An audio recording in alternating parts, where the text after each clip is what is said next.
Love's beautiful, but let's be real, it's not always easy. It can bring out our deepest fears, our strongest desires, and sometimes our most confusing patterns.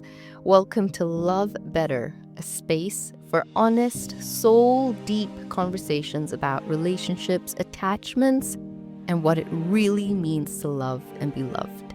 I am Shasmin Bank, and if you've ever questioned why love feels so complicated, you are not alone.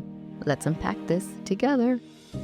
Having an anxious attachment style can be unbelievably exhausting and draining when you realize how lonely you feel and how exhausting it is to not have your needs met. But not only that, how terrifying it is and the resentment that builds within you when you are constantly living on eggshells in deep fear of losing connection with somebody you love, even though the connection you have at that moment is something you are just settling for.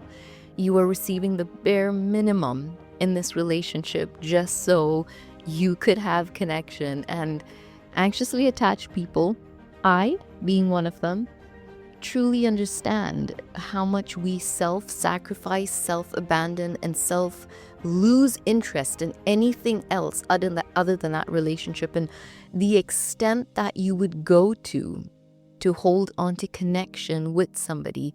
Connection being knowing that you're in a marriage, in a long-term relationship. You know that your partner inevitably isn't someone that's just going to leave you, even though they do leave the relationship by not being a part of it intimately in the way that you want. So somehow you end up being in relationships where you end up really feeling devastatingly alone, but you never soul search. You never go to dig deep because you are so exhausted with getting through the day that you don't have time to question the relationship. You don't have time to pause and think about what you really want until something really happens in that relationship that makes you say, wait a minute, is this what I want? Is this what I have been tolerating versus compromising? Is this me in a relationship where I feel unbelievably unappreciated, and now something has to happen in that relationship? A true disconnection takes place, and you realize that you are alone, and you have been lonely for a very long time. Love Better was literally, I would say, formed about 8 to 9 months ago in my head when I was going through the hardest time in my marriage. My husband completely had blindsided me with an addiction he was suffering, and I did not know that he had this addiction for the last 18 years of our marriage. And if you are wondering what the addiction was, it was pornography. And if your next question is, well, how the hell could that have affected you for 18 years? Well, it affected me because, it's actually the first time I'm talking about this.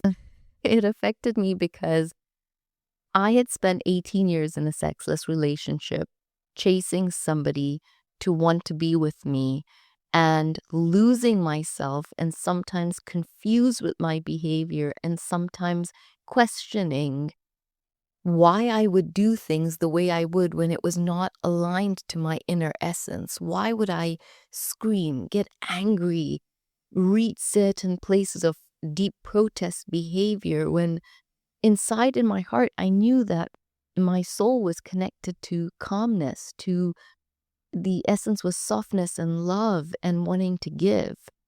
So why was my essence not matching my behavior? Well, when somebody rocks your world and you get a revelation or you experience deep betrayal, there are parts of your anxiety that come out you would never believe. And that's what happened to me. I discovered that he had this addiction, and the consequence of this addiction in our lives was because he was able to watch pornography and be satisfied. We spent 18 years, well, I spent 18 years in a sexless relationship. So did he, but he was satisfied in a different way that made him feel safe for his attachment style, which is avoidant. And I was left in this relationship constantly questioning myself, wondering what was wrong with me. Was I not pretty enough? Did I need to lose more weight? Was I ugly? Was it the pimples? Was it the way I behaved? If I just acted another way, if I took on a role of something else that he wanted. And I was just so lost and terrified and living so much turmoil, trying to have intimacy and at some point just trying to have sex and connect with my partner like a normal marriage should be able to have. And it reached a point where you can count the amount of times you're having sex and you're in your 20s and you're in your 30s and you're feeling this is not right, especially when you sit across your friends and everyone's talking about, how bored they are that their husbands want them every day. And you're inside crying, thinking, oh my God, what does it feel like to be desired and seen and wanted? And you go through all these levels where you strut around and you act sexy and you get into bed with something beautiful, but they kiss you on the forehead like you are an amazing friend and they roll over and go to bed. And you are left crying, sobbing, and wondering every single day for 18 years, what is wrong? There's something I can't pinpoint. And while pornography is a huge topic on its own, and we will go into it because there are so many people that are suffering in sexless marriages and with that kind of addiction, it can leave both people feeling violated and humiliated and full of guilt and shame. But Love Better was born because after discovering that and going through the shock and the anger and the confusion, because I was blindsided. I never really caught anything on his phone. And when I say really, I mean maybe once or twice. There was nothing that gave me a sign or, made me feel something's not right. Like I had come across people that talked about the fact they saw it on their partner's phones or their partner's laptops. There was no indication that there was a problem. I never suspected an affair. And so you can imagine when you have spent years giving them courses and finding different ways to solve this problem, and they're always they always want to fix it with you. They want to work this problem with you. Like, let's do this. And then you notice after the second or third time, you're now chasing them to finish this course, chasing them to get into the course. You were so excited to do it. You wanted to fix our marriage together. What happened? Why am I all alone trying to do this again? And it takes a lot of vulnerability to share this even on the first episode. But I really want to put the stance for truth, vulnerability, authenticity out there, because that's really what I want this podcast to be. I want it to be so raw, and I want people that listen to it to just understand that wherever and whatever you're going through in your relationship it is normal to experience deep levels of pain. It's not normal to stay in the same situation emotionally, mentally, physically, spiritually once you've discovered certain things. So obviously you're going to want to grow. And that's when I sort of realized how bad my anxious attachment got. It wasn't awfully bad, I would say, in terms of the protest behavior and the triggers until this came to light. The triggers before for me would be the distancing. That would really hit, and the exhaustion of always trying to pull my partner right back into the relationship and maintaining a facade of perfection. And if I'm perfect and I do everything my partner wants, then I would be wanted. I would be desired. I would be seen. I would be what they ultimately solely need. And so I think playing that role of perfectionism was unbelievably exhausting, but also suddenly realizing that this was a massive issue and I did not know how to fix it, solve it, rescue it, because that's what anxiously attached people do. And that's exactly what I went to do. I went to fix it, rescue it, and I would say that must have been the part that was the beginning of me starting to realize I'm not okay, and this is not okay. Anxiously attached people, we already suffer with such low self-esteem and low self-worth. And the reason I feel a little torn at this point is because I've done so much work in the last year and a half to grow to be secure, because that's literally how long it has taken me to do the work. And so when I'm talking, I sort of feel like I'm reaching back for that anxiously attached person. It's not a core part of me anymore. It's not the person residing in the chest cavity area of my heart anymore. So yes, I've done a lot of work to get to secure, but when you are anxiously attached and you come across something that devastates and breaks you, and you already have low self-esteem and low self-worth, and the person that feeds your self-esteem and feeds your self-worth isn't doing it, it's this vicious cycle and chase and dance to constantly want more, to want them to give that to you, to seek that reassurance and validation just from your partner. You, as an anxious person, you block all other avenues of receiving validation and reassurance, and the ability to see how great you are and where else in your life you do shine, because this one source of love is what has to fill you. That, and unless you do have children, they will be a great source of love for you. But you've forgotten that you can fill yourself with yourself, that nobody can validate your pain and how beautiful a human you are except yourself. And that really comes from sitting in the discomfort of recognizing a lot of your patterns and sitting and knowing that as an anxiously attached person, it is so very insecure.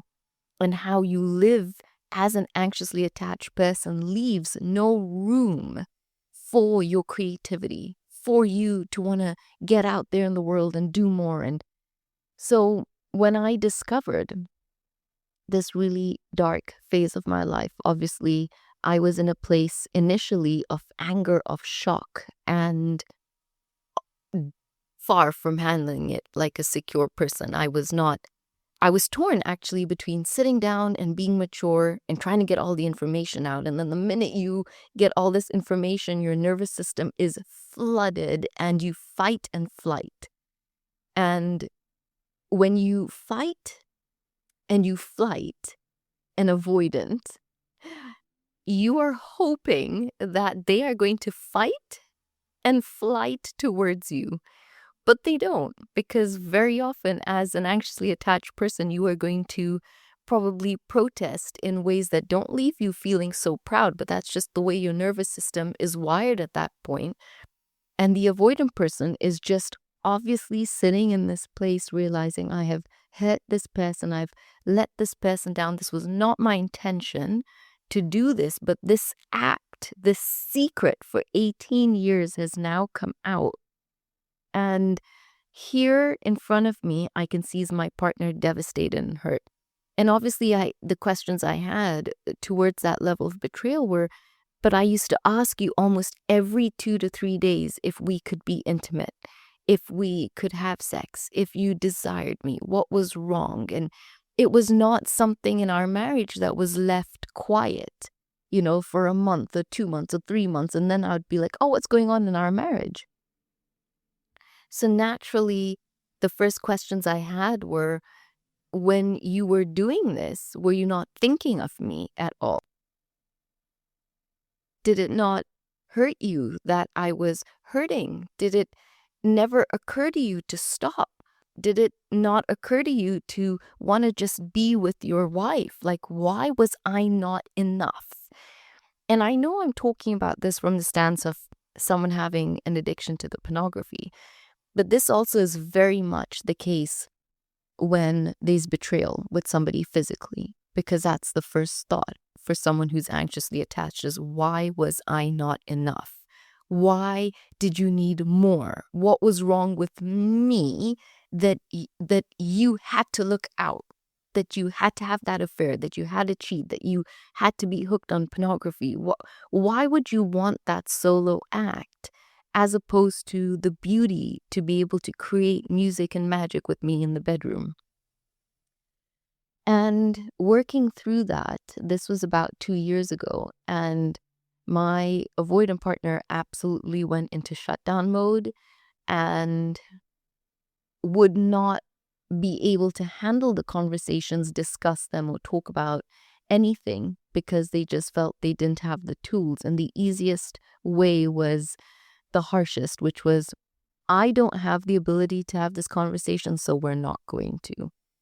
And I had never been in a place like that in my life where, what do you mean? So what do I do? And we're in a marriage and we're supposed to work this. And if you don't want to talk about this, where do I go? Where do I take all this pain? Nobody else can answer all these questions I have except you. So with you shutting down and not wanting to have these conversations, I'm going to have these conversations with myself. And they were not pretty, and it was dark, and obviously there was the silent treatment from me and the withdrawal and the resentment that built up. And I went through the anger and the shock and the sadness and the grief and the pain, and I would loop it and loop it and loop it. And I had never sat in so much pain and so much discomfort. I had never sat with so much darkness in my heart and my soul and felt so alone while I was married to somebody. And I was so confused as to why I had to do this myself. But I think it was the greatest gift. His silence meant I had to start speaking within myself.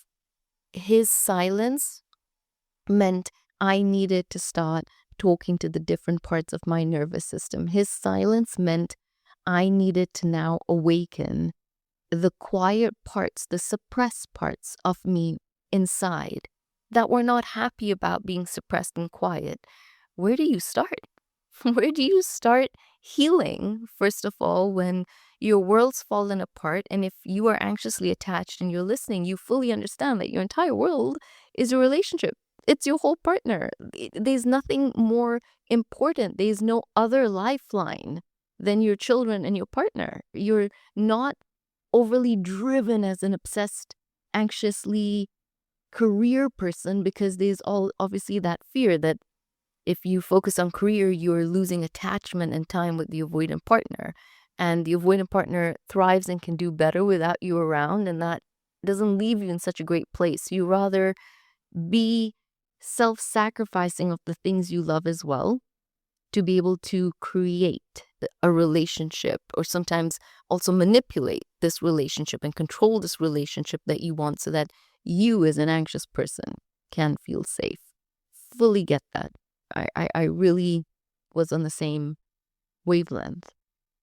So my journey to starting to heal, to be secure, was literally him telling me I have to put this oxygen mask on myself. And in order to do that means I don't have the ability to take care of you right now. And he shut down with guilt, and he shut down with the shame. And obviously it left me in a rage. There was a lot of protest behavior from me. Protest behavior meaning screaming and yelling, and then the cycle of being depleted and exhausted with doing that, and then the quietness, and then the uncertainty, and then the, okay, I can make it work and I'll do anything, and what do you need? And I went through the phase of, okay, look, this secret's come out after 18 years. So that means that if the secret's out, we can get help. And if we get help and we do it together, then we can create a beautiful marriage. Then the part of our marriage that's been missing, which I thought was only intimacy and sex, then we plug and play and have this unbelievable relationship. It was only in my healing of being anxiously attached to be more secure that I realized so much more was missing. I was missing. The most important part of that relationship was me too. I was not present. I was not available in the way I wanted to be available. I was suffocated. I was drowning. And I was miserable and unhappy inside because you have everything external and everyone can see the amazing things your partner does do for you. So you wanting more, needing more, can make you feel guilty and selfish. And that's exactly the loop I lived in. I felt my needs were too much. I felt I was too sensitive. I felt, how dare you get to go on these amazing dream holidays and you still want to connect with them? You want to sit on a bed and have deep conversations. There's a connection you want to feel. And it would lead to fights, and you feel you cause the fights. You are the problem because if you didn't question or ask or want to have that chat, these fights would never happen. So as an anxious person, you just somehow always loop the problem down to you being too much. And that's when I realized that it wasn't only intimacy and sex that I was chasing. I really wanted to feel whole in my relationship, but I cannot expect anybody to make me feel whole if they have a void within themselves that already has that sort of an addiction.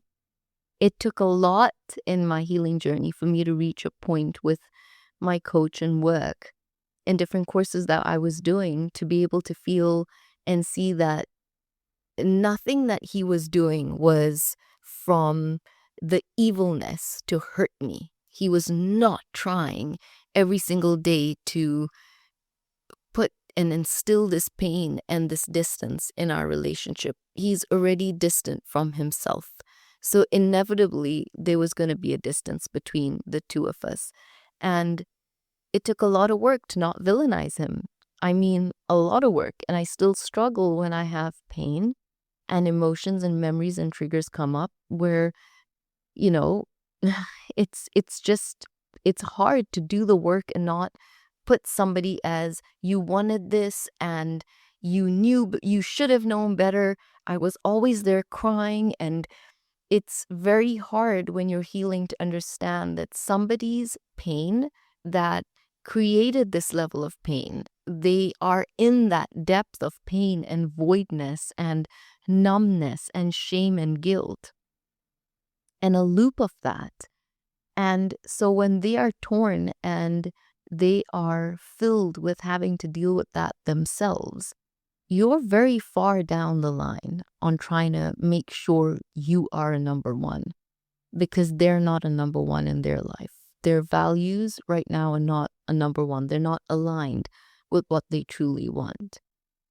So my journey continues as I am working and healing and crying and vlogging. And then slowly I start to realize that I am reaching a place of silent boundaries. And the reason I say silent was I started to reach a place where I started to understand that they were boundaries I was going to have and behavior I was not going to tolerate and negative cycles I just could see I was not going to get a part of or sucked into anymore that would also feed him because his need to stay connected to me was also the negativity and the drama. And the more I protested and the more I screamed and the more I fought with you was the more you understood I loved you and wanted to make this marriage work. But suddenly when there was silence and you're not screaming and shouting and fighting anymore, and you're starting to grow and recognize you deserve more,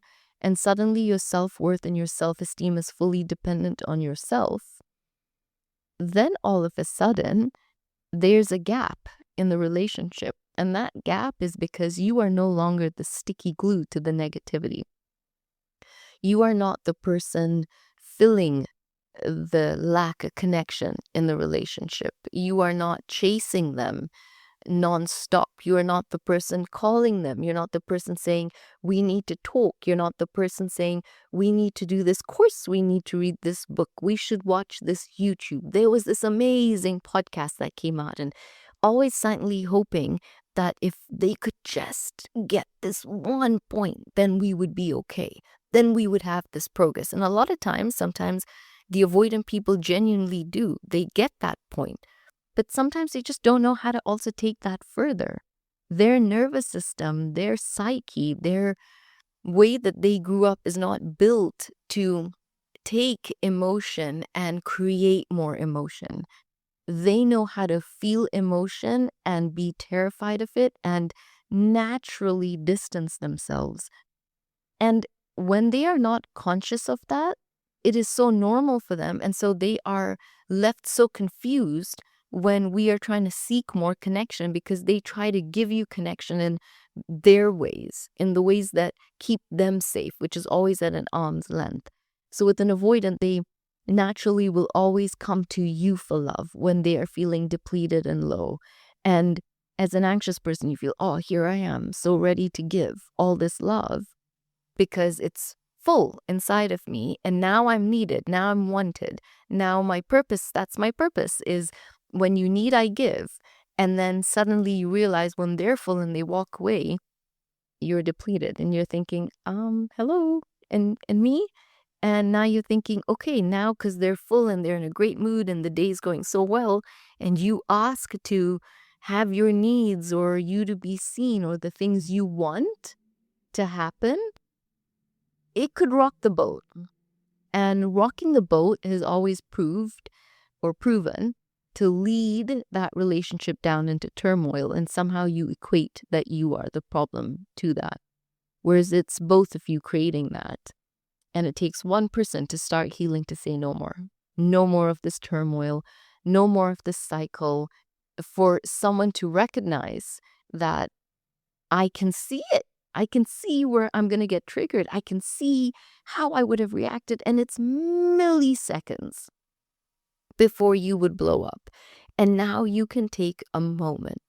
Because as you start to heal and you start to work with your nervous system and do somatic exercises and truly, truly find the value in taking a breath before you respond, I would say more like a couple of breaths in the beginning, or having to walk away as well as an anxious person. That was very new.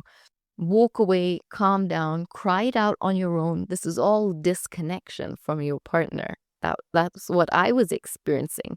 And suddenly in that disconnection from my partner, guess what I was finding, guys? Unbelievable connection to myself. And me having to walk away, which was something they had to do before, and I would pursue and be like, how can you walk away before we solve this? That could mean the detriment and death of us. Now I'm walking away and I need half an hour to literally, sometimes 30 minutes to regulate my nervous system. I would get into a hot tub. I would go for a shower. I would go downstairs to make a cup of tea. I would play with the cats. I would put some music on. I would curl up into a ball in, I'm so sorry, guys, by the way. I am right on the beautiful LA road. And I got all this amazing life outside of me. So if you guys can hear that on the podcast, it's just going to be the juicy flavor of everyone else in this podcast too. But that's how I would calm my nervous system down. And I would, it would take a lot. It would take a lot for me to not, because I'm running a story and now I'm aware of the story I'm running and what I'm saying to myself. And so there were times where you have this whole perfect story and you're ready to storm right back upstairs and articulate exactly what they did wrong, but you pause. And the pause for me was because I couldn't do that. My partner had let me know they were done. They had shut down. They did not want, if there was a fight, they would go full in on the fight. And if I continued the fight, they were going to meet the fight back. Because they were also going through something else in their lives as well at the same time. So it very much left me in a sweet spot of being alone with my own thoughts and my own anger and the churning inside of myself with wanting to say things. And so I started to video vlog the things that I wanted to say. And it would be so funny because I would, before vlogging it, have all this anger. But the minute I would record myself, I'd just be in tears. And I guess that's because I was talking to myself in a very safe, beautiful environment. And I could really share what I wanted to say. And so I realized that a lot of my anger moved to genuine tears and pain and sorrow. And I felt that was better. I preferred to be in the pain and the sorrow than in the anger, because I didn't like what the anger did to my nervous system, and it took so much more to calm that down. I did prefer the pain and the sorrow because I felt when I was there in pain and sorrow, then I was really connected to the vulnerability of how I truly felt. And then I went and did this unbelievably beautiful course with somebody called James Fish. And I'd love to have him on the podcast soon. And I went on after doing his course to become a facilitator in his training. And it was only after being in 8 months of that environment that I started to realize things were really shifting within me. And I was suddenly validating myself, appreciating myself, and falling in love with myself. And nothing had healed in the relationship. We were still not intimate. They still continued to have this habit, and that's why it's addictive. It's a habit, and you know, it's very lonely, very lonely world for people with this addiction to be in. And I suddenly started to realize that there was so much more that I wanted for myself. And I think the deepest thing is when you start to see yourself and you really start to see the beautiful qualities in yourself, and you start to dream again and want things for yourself outside of the relationship, and find an authenticity within yourself that can speak the truth of the pain you're in and speak the truth of what is happening.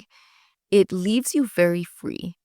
It doesn't leave you feeling like you're wearing a mask. And I never realized how depleted and exhausted I was trying to maintain this perfectionism and this facade of everything is okay, when deep down inside, when I felt things were not okay, I felt that was selfish for me to feel things are not okay. That was wrong of me to feel things are not okay, because on the outside, anyone looking into my life thinks it's a dream. So how could I not think the same? And obviously, because anybody's intention is never to hurt you. And I know that can be a very hard one, because people can sit and say, well, if their intention wasn't to hurt you, then, they could have changed their behavior. Very much so, yes. But a lot of times people don't change certain behaviors because it soothes certain loneliness within themselves. And when you are having a habit or in some sort of level of betrayal, it's never really ever about your partner. It's all about what you are going through, what you're lacking, what you're searching for out there or in pornography that you cannot see in your partner. And you don't really want to lose your partner because they fill all your other needs. But remember, the most important thing I recognized about a relationship was if your needs are fundamentally not getting met, needs that are detrimental in a relationship, that can only be fulfilled in a relationship, then there's no point being in that relationship, because then you'd rather be single. Why should we be in a place where, all right, these are a list of all my needs and I'm going to just make them happen for myself? Then where do I need my partner? Where do I get to rely on my partner? Where do I get to grow with my partner? Where do I get to be curious with my partner? Where do I get to land with my partner? You want to be able to do that dance with somebody that can dance back with you. And it's fun when you step on each other's toes and you can laugh about it, or sometimes want to kick each other because it really hurts, but still want to be on that dance floor and do it together. I don't believe in needs only being met by you and not needing the person you're in a partnership to meet. Then you're single. So it's really important that when you are in a relationship, you truly start to understand that you have worth and you have a voice, and your needs and your desires and your dreams and wishes should be equally as on top of a priority to your partner as you make everything in their world a priority to yours. What have I started to see when I started to become more securely attached. And I would say it's been unbelievable to see how much time you can spend alone and not feel lonely. It is unbelievably empowering what you can do with alone time because suddenly now there's more time to create. And you're in a place where you can really reflect, and there's no shutdown of conversations in your mind needing to complete with the other person. You can be a lot more rational, and you can be so attuned and attentive to the things and emotions and thoughts and triggers that pop up, which is what was happening with me. That I suddenly started to recognize, wait, why did that thought from ages ago just come up? Why did that memory come up? And then I started to recognize it's because I'm healing.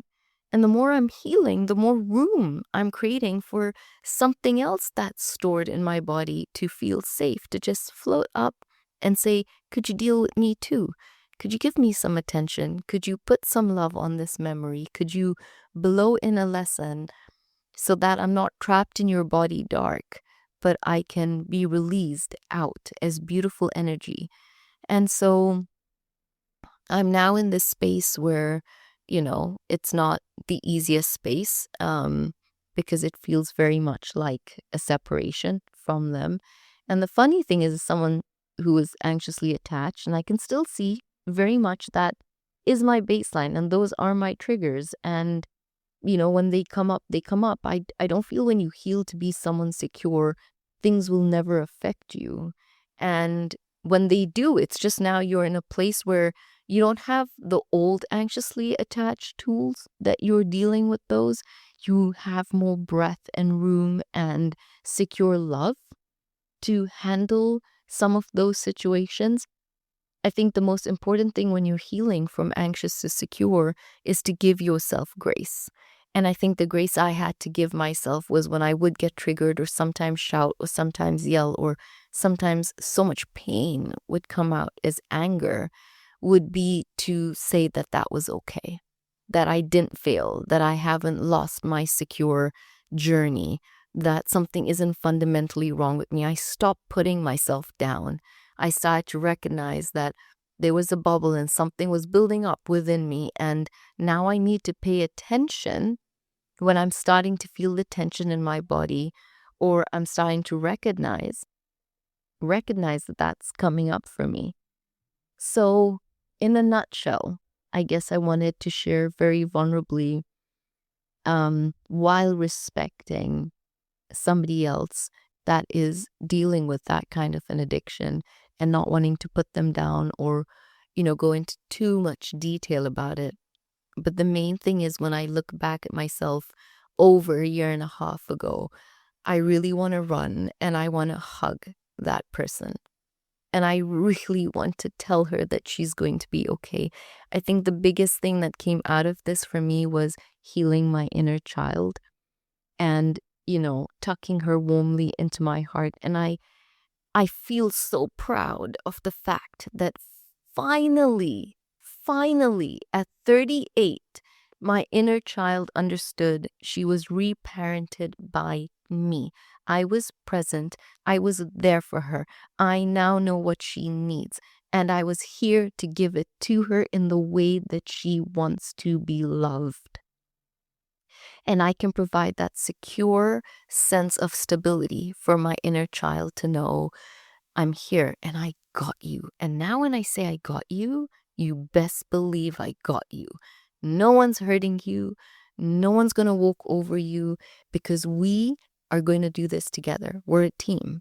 I've got the softness and the naivety of you, and you've got the beauty and the strength of the wisdom that I have at this age.